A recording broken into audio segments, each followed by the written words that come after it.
എൻ്റെ പൊന്നു പോവേ ചതിക്കരുതെന്നും പറഞ്ഞ് തുടങ്ങിയതാണ് ഈ റോസ് ബൊക്കെ ചെയ്യാൻ. സത്യം പറയില്ല, എൻ്റെ ഫൈനൽ റിസൾട്ട് ഇത്ര അടിപൊളിയാവുമെന്ന് ഞാൻ ഒട്ടും പ്രതീക്ഷയില്ല. ഞാൻ ഒട്ടും താല്പര്യമില്ലാതെ ഒരു അപ്രതീക്ഷിതമായിട്ടാണ് ഈ ഒരു റോസ് ബൊക്കെ ചെയ്തത്.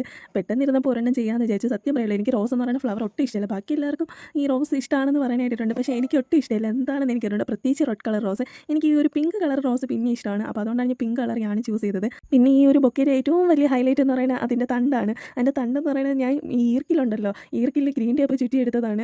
സത്യം പറയില്ല, എൻ്റെ ഈ ഫ്ലവറിൽ വയ്ക്കുന്ന കമ്പി അങ്ങനത്തെ സംഭവങ്ങളൊന്നും ഇല്ല.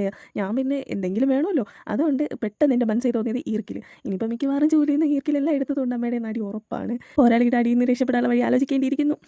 അതെന്തെങ്കിലും ആവട്ടെ. നിങ്ങൾക്ക് ഈ വീഡിയോ ഇഷ്ടപ്പെട്ട ലൈക്ക് ചെയ്യാനൊന്നും മറക്കല്ലേ. പിന്നെ ഇതുപോലത്തെ ക്രാഫ്റ്റ് ഐഡിയസിന് വേണ്ടി ചാനൽ സബ്സ്ക്രൈബ് ചെയ്യുക. മറ്റേത് ഫ്ലവർ വെച്ചിട്ടുള്ള ബൊക്കെ ചെയ്യണം നിങ്ങളൊന്ന് കമൻറ്റ് ചെയ്യാൻ മറക്കല്ലേ. നിങ്ങൾ പറയുന്ന ഏത് ബൊക്കെ ഞാൻ ട്രൈ ചെയ്യുന്നതാണ്. അപ്പം കമൻറ്റ് ചെയ്യാൻ മറക്കരുത്. നിങ്ങൾക്ക് ഇഷ്ടമുള്ള ഫ്ലവറിൻ്റെ പേരും കൂടെ കമൻറ്റ് ചെയ്യണേ. ഈ റോസ് ബൊക്കെ ഉണ്ടാക്കുന്ന വീഡിയോ ഞാൻ ഉടനെ പോസ്റ്റ് ചെയ്യുന്നതാണ്. അത്രയ്ക്ക് ഈസിയാണ് ഈ റോസിൻ്റെ പെറ്റൽസും കാര്യങ്ങളൊക്കെ ഉണ്ടാക്കാൻ. പിന്നെ ഇതിൻ്റെ ലീഫും അതിൻ്റെ അടി വരുന്ന ഒരു പച്ച കളർ പാർട്ടൊക്കെ ഉണ്ടല്ലോ, അപ്പോൾ അതൊക്കെ ഉണ്ടാക്കുന്ന ഡീറ്റെയിൽ വീഡിയോ ഞാൻ പോസ്റ്റ് ചെയ്യാം. അപ്പോൾ ഇനി അടുത്ത വീഡിയോ കാണാം. ബൈ.